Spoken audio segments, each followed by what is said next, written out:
This is the FYI on Youth Ministry, a podcast from the Fuller Youth Institute, and I'm Giovanni Panginda. This season is focused on talking about race with teenagers and each other. Today's episode focuses on racialized violence. It is a roundtable discussion with four of my FYI colleagues, Ray Chang, LaTasha Nesbitt, Brad Griffin, and Roslyn Hernández. They share insight about the impact of some of the recent racial violence, as well as practical ideas about how to support students. But before we dive in, let's listen to what some young people had to say about race. A couple of years ago, there was this really big stigma of black women specifically going to therapy. We were painted as this picture of, no, you are the superhero, you're the strong woman, you don't need this, you can do this. And I think that really is toxic ways of pinholing people into thinking that they can't ask for help. The media and the people at school, they don't really propose solutions. All they do is, look, this is an example of racial violence, and it ends there. It sort of leaves you wondering, well, okay, why aren't you talking about what we can do about it? You know, you should, if it's so wrong, you also want to be finding a solution, right? So why aren't you asking people? Why aren't you reaching out? I've just had a passion for just wanting to see change in the criminal justice system, especially when it comes to African American men and young African American men at that, because I am one. And so seeing those things happen to my people, I would say, is a scary thing, because I will be out by myself at some point, and it's coming up here pretty soon. And I just don't want to be one of those people to where I'm literally doing nothing and I'm being beaten up or being killed even. It's just a scary thing. Hey, hola, hola. This is Roslyn Hernández. I am project assistant and podcast co-producer here at FYI for the FYI on Youth Ministry. And today we're talking about racial violence. This topic can be very difficult on many levels. Not just is racial violence something historical, but it is also something that many of us and our students have seen in our communities. But this racial violence doesn't define our communities. Today, I am facilitating a roundtable discussion with my colleagues, and we have Pastor Ray Chang. He is the executive director for FYI's sister organization 10 by 10. And Ray is also the president of the Asian American Christian Collaborative. Ray, welcome. Thank you. It's good to be with you. We also have Brad Griffin. Brad is our senior director of content here at the Fuller Youth Institute. And outside of FYI, Brad also serves as the pastor of youth and family ministries at his local church. Welcome back, Brad. Hey, Roslyn. I always love being here. Thanks for being with us. And I am thrilled to introduce Dr. LaTasha Nesbitt on her podcast and FYI podcast debut. LaTasha is a research manager here at FYI, and her current research interests are regarding the history of race in American society and effective post-pandemic leadership within the church context. LaTasha, welcome. Hey, so grateful to be a part of this conversation. Yeah, we're so grateful to have you. So thank you all for joining this conversation. The topic for today feels particularly poignant and difficult. So I think I want to make something, clear for our audience today, that even though it is difficult to talk about this with our students, because there is so much, we're not going to be able to have a complete conversation about this. How about we begin with the racial violence issues that young people may be thinking about the most? So what are the racial violence issues students in your community are learning about through the either social media or the news, or have been directly affected by, or that they have been exposed to? I mean, what we have today is anything that happens in the world is now available at the fingertips of pretty much anyone who has access to the internet, to the smartphones, or to a TV screen. And so what happens in a suburb of a large city is now amplified all throughout the country and the world.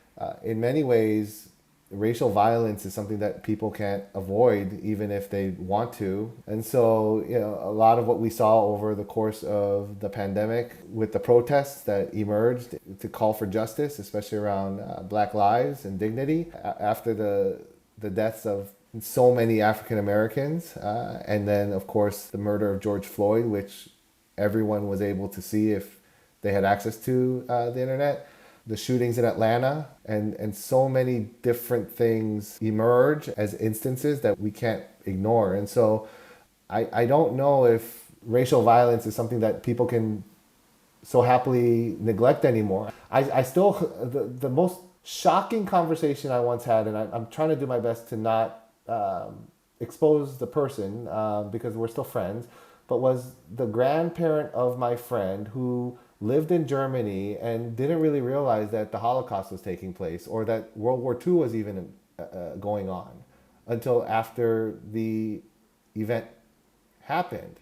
For her, she was walking around, picking flowers, living her life because she came from an affluent family in Germany, and it was as if the whole world around her wasn't at war. And I don't think that most people have that privilege anymore. Most people have to talk about this stuff, and how we talk about it with wisdom is going to be important, but we just can't avoid it.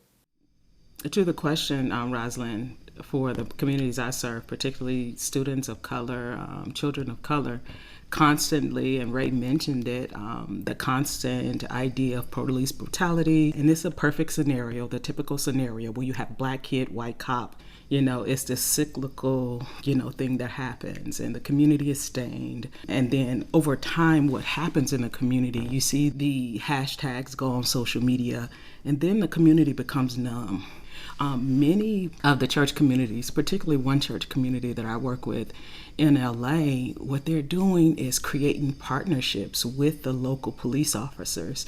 So, one of the police officers, the chief of police in LA, he has the leader of this church on speed dial. So when things come up in the community, are threatening to come up or pop off, as the kids say, it's a call and it's a connection. And many times we've had officers actually invited them into the sanctuary to have conversations with students of color and people that have been inflicted, whether it was a brother or nephew or someone like that. But having those critical conversations and being able to be out of the box in our approach is something that's projecting a bit of healing in that particular community. Thanks for sharing. I think from the Latinx community, there has been violence against Latin American asylum seekers. You've heard of the caravans of families being separated, of undignified border detention centers, of like the conditions that they are living in or being kept in, undignified treatment, children being kept in essentially what are cages. And we also hear about, police killing young Latinx males who are seen as threatening or who are profiled because of the way they look or the time of day that they happen to be outside. People of color can't be outside at any time of day because it means that they are threatening at that time. Those are some of the things that that the Latinx community has faced historically, and is some of the things that young people are thinking about in this time. Yeah, so as a follow-up to this, what are the best ways that we can care for our students when they are affected either directly or indirectly by racial violence? So I think the first posture people need to take is to listen and to listen deeply, to not go into interrogation mode, because especially if you're in multi-ethnic communities where there are populations of people who haven't experienced racial discrimination to racial violence, there's oftentimes a pattern and a tendency to explain things away. Some people would call that gaslighting, to make people believe that what happened to them, it didn't actually happen. Is an assault on the image of God, basically saying that you would know better than the experience that someone personally had, even if you weren't there. And I mean, that can be maddening. And it's something I've experienced a lot. You know, people would say things to essentially, when I experienced something, they would say that couldn't have been the case, or that probably didn't happen, or you probably misheard or misinterpreted or misunderstood what was going on. And it gets really hard when someone hurls a slur at you. And so I would say that the posture should be to listen and to absorb the pain and the hurt that someone is experiencing. Also, the general disposition should be to believe their experience, right? And believe how they're processing their experience, and then walk alongside them.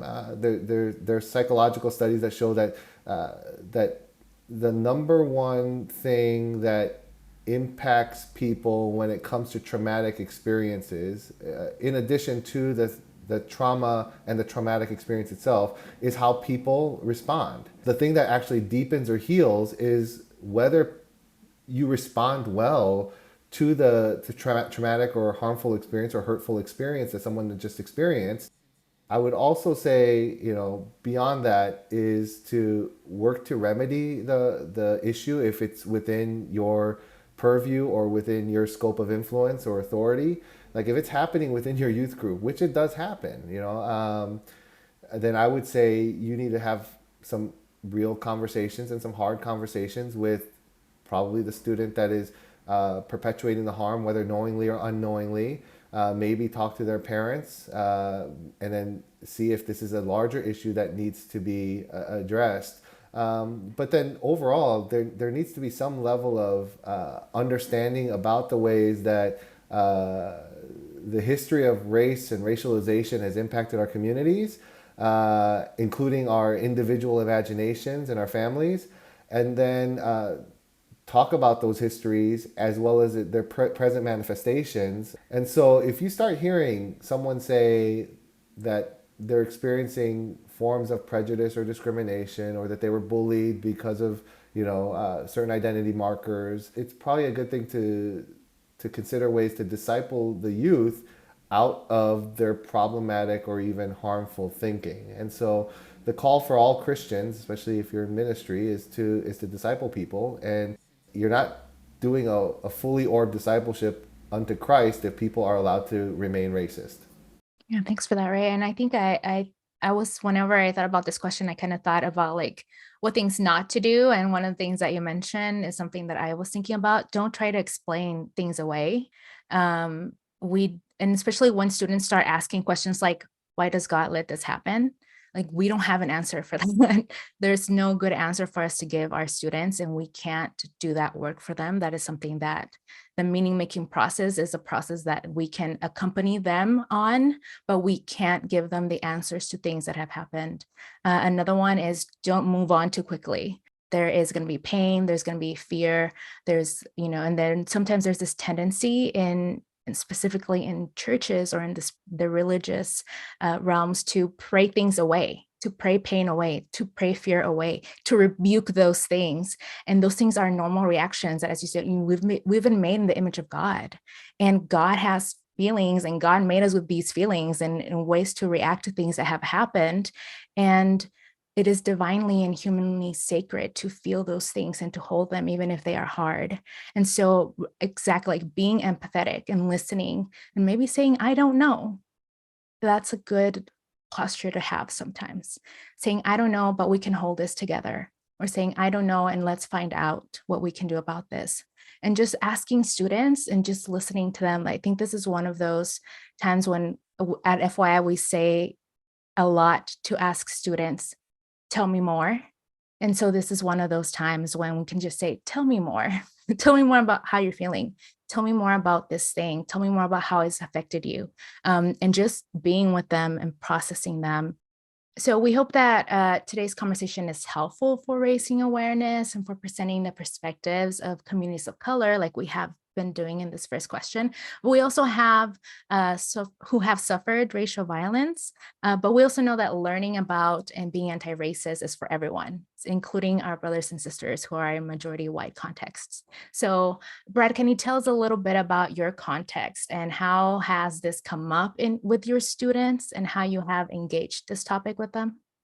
Yeah, sure. So I serve in a church that is majority white. It's multiracial, but it's majority white. And our students come from a mix of backgrounds, from first generation immigrant to biracial, bicultural to white background. And most of them are in pretty diverse public schools and neighborhoods. So one of the things is that we can't ever really assume that everybody has heard the same thing or seen this, or is aware, whether it's something that's local or that's on a national level.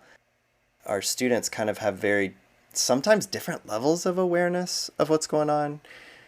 And so just trying to check in, first of all, and also not shame people for what they don't know, but also bring them into conversations. Our church has really tried to actively engage conversations around race, especially since 2016. And so students hear it. So they hear it from the pulpit, they hear it in our prayers and liturgies. We talk about things like maybe ways we've been complicit. We lament racial violence historically and today. And so they hear some of that happening on the adult level, and maybe adults are doing anti-racist book clubs or that kind of thing, but students don't always jump into that. But where they do really get engaged is when adults and kids go to protests together or go to prayer vigils together or kind of show up and do something active. And so to me, sometimes that's most powerful. Like when a couple of years ago, Ray's organization, Asian American Christian Collaborative, hosted a national event. It had a local gathering in the LA area. And we went with another family from our church. We're white. They're Latino and white. We met up with an Asian American family there. And I think it was really powerful for all of our teenagers to see Christians from different backgrounds coming together in solidarity against racial violence, and to hear in that case the specific stories of Asian Americans at the center of that day and those prayers. I have found that so I find that students really respond to those kind of active, let's move our feet, let's do something and not just talk about it. Thank you. That's a great example. I feel like I find such hope in the younger generation and their intentionality and active response to these kinds of situations. And we do our part in lamenting, yes, with our communities, but those horrific episodes and consequences don't define us. And these communities show resilience in the midst of and despite these things. So we're going to share some of the historical practices of resiliency that have supported in communities that have supported and continue to support our community. So LaTasha, do you want to go first in sharing some of these practices? Sure.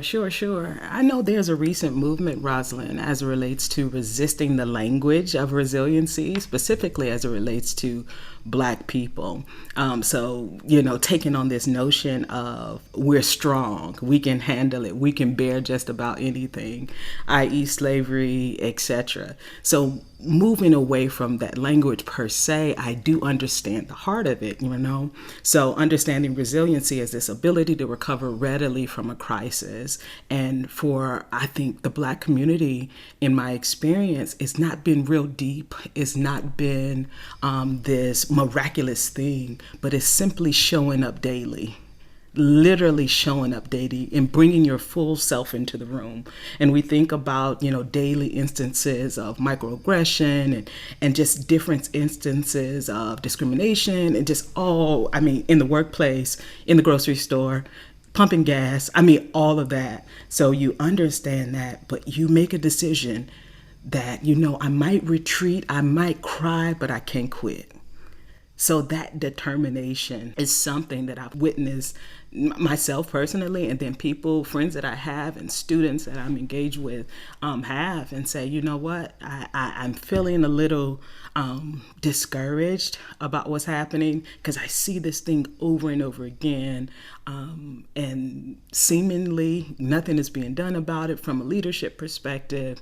But you know what, I'm gonna try this thing again. So just showing up daily is in doing it in strength, maybe limping, maybe with a glimmer, flickered light, but still saying, you know what, I'm here. So that's what I would describe as a note of resiliency or act of resiliency. Yeah, I mean, in addition to showing up, I think building coalitions is important, and finding those who want to join a coalition of the willing. Social change doesn't need everybody on board. The majority of the civil rights movement, it wasn't the majority, it was a small percentage. And so build a coalition in addition to showing up, and then learn practices of spiritual resistance. Going to church is an act of resistance. There are ways of resisting evil, even when that evil comes from within the household of God. And we have to find ways of engaging spiritual practices of resistance. Thanks. I think speaking from the Latinx community and something that I've grown up experiencing in the local church that I grew up attending, there's something so warm about Latinx culture. And there's the word that comes to mind is acoger, which means to like embrace and to welcome, to bring in or to take in. And whenever I have seen individuals who are in need of care, who are in need of community, there's always this part of the culture, the community that takes those people in either, you know, literally taking them into their home, or offers social support in whatever way they can. And there's also like food, like meals are something that are so important for the Latinx community.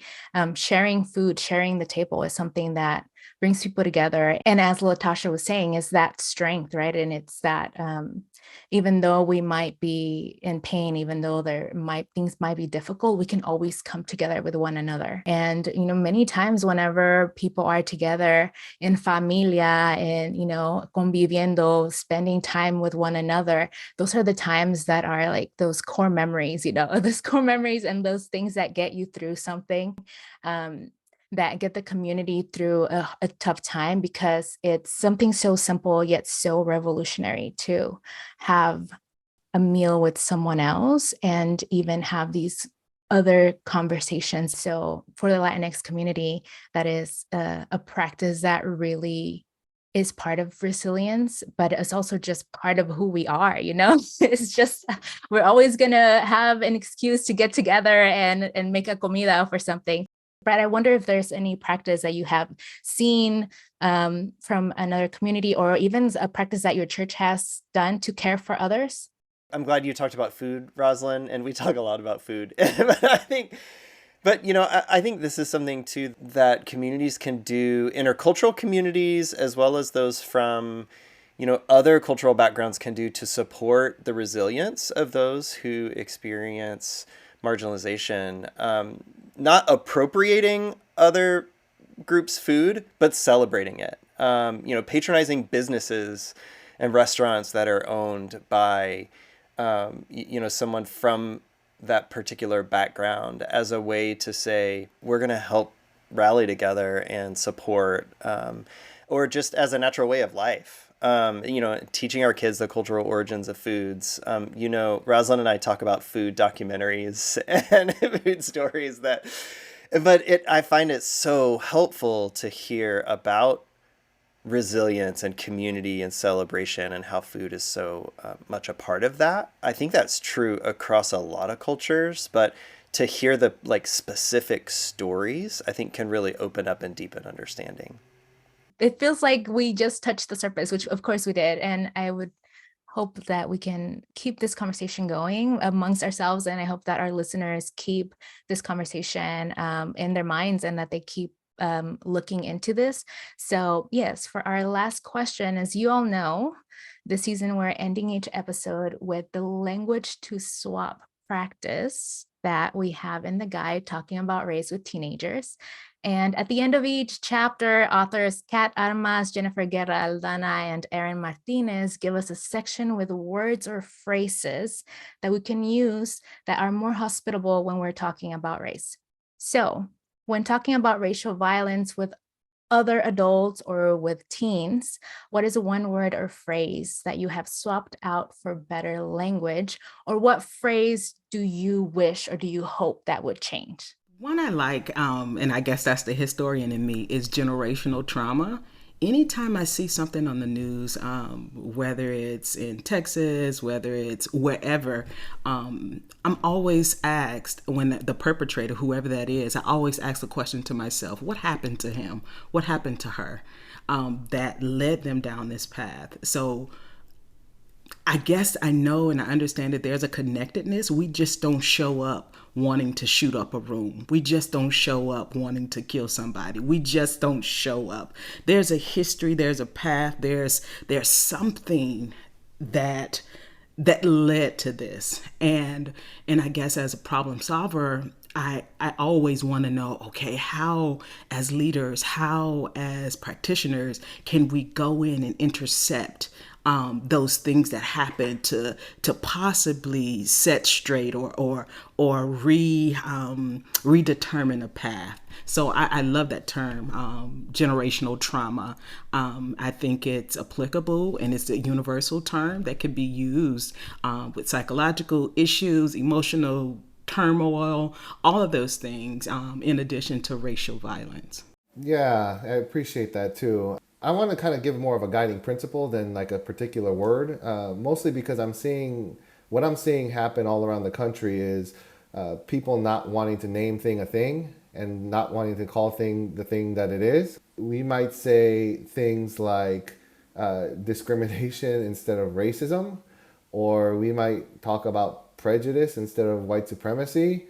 And I don't know if that's going to land with young people. I mean, I used to work at a college, and the number one thing that would lead to deeper frustration and deeper hurt for the students who come from more historically marginalized communities is when we diluted the thing that we were talking about. And usually that was in order to cater to those who were ignorant about the issue or were able to avoid the issue because it didn't affect their community, to the point where they didn't see that they were a part of a community that was able to be shielded from the issue. And so I think it's important that we actually call, if it's racism, we call it racism, and we don't soften it by saying someone was mean.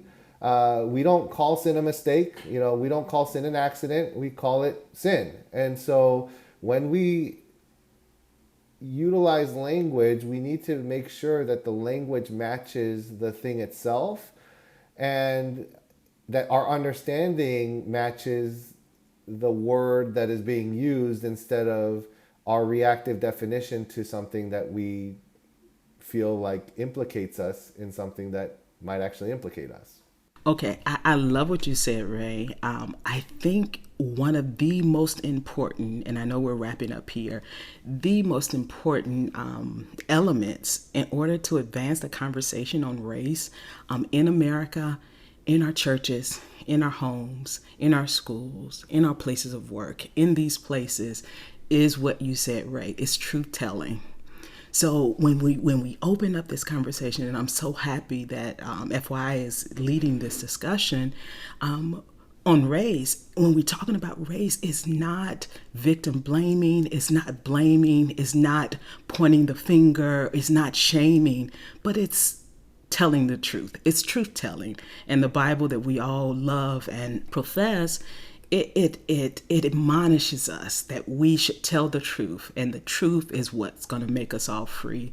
So in our spaces, I think it's important that we can share the truth and learn the truth, because many of us, many practitioners and many youth leaders we're afraid of what we don't understand. So in order to gain understanding, we first have to learn the truth to be able to share that truth. So just practical things like watching documentaries together, like starting book clubs together. All of those things will engage us at a new level of awareness, and we can call a thing, and we can say, this happened, and this is what we need to do now. Now that I understand, because when you see something on the news and you see these this generational impact, it's not an isolated situation that George Floyd happened.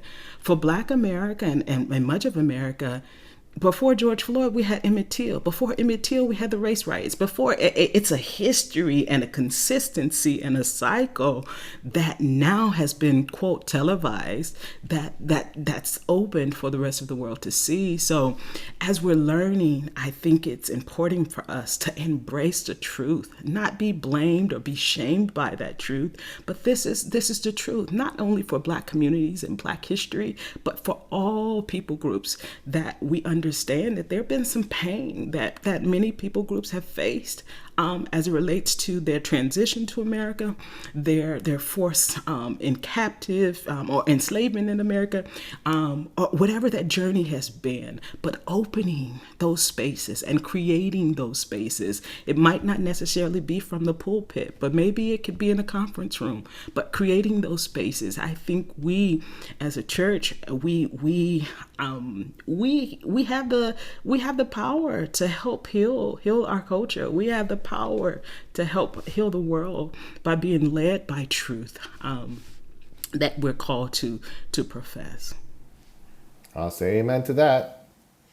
Roslyn, my term to swap was I stopped speaking up for the voiceless or giving voice to the voiceless, because people have their voices. they have their own voices, and they don't need me or other people in power to do that. But instead, saying things like, standing up with or standing up for the voices of people of color who experience racial violence, centering the voices of people who experience marginalization, even just listening to the voices, but not calling people voiceless.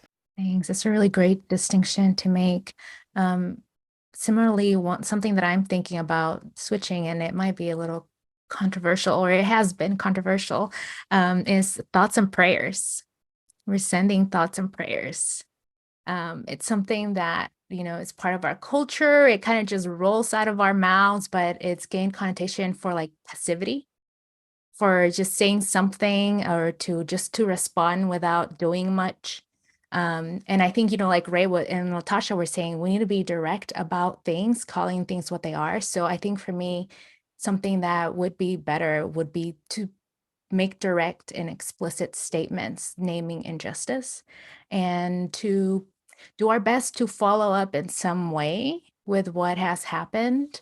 And I don't know, maybe this is just my Enneagram 5-ness, but I don't feel like I have to say something about everything, or at least not in like social media or in a way that, it's out there.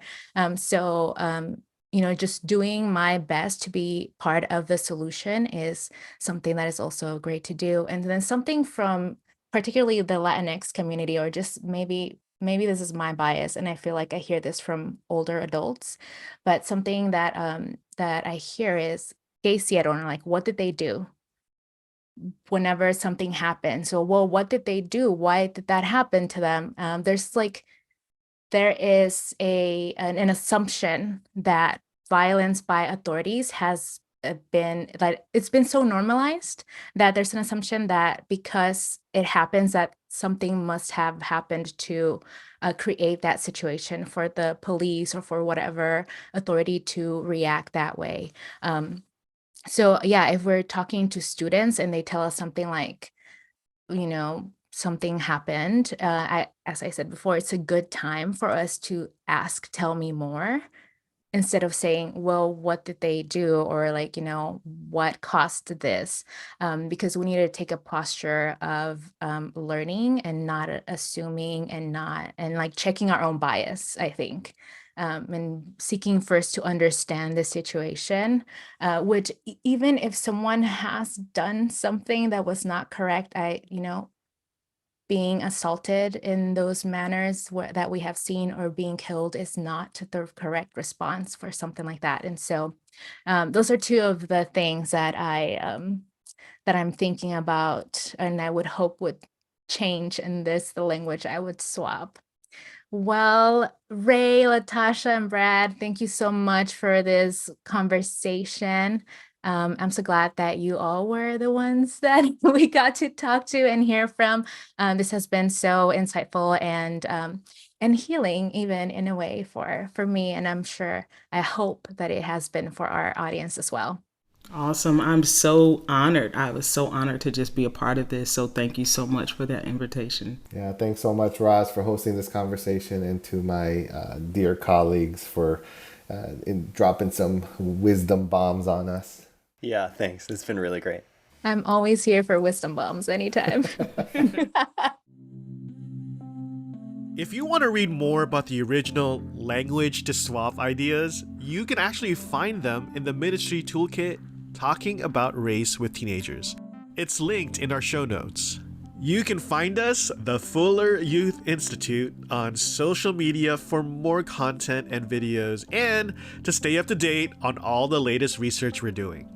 Thanks so much for listening. And finally, here is one final thought from a young person. My friends would organize like a walk or something, and then I would go to those and they'll be like, this is me speaking out. Like, this is me doing my part of like what you're doing.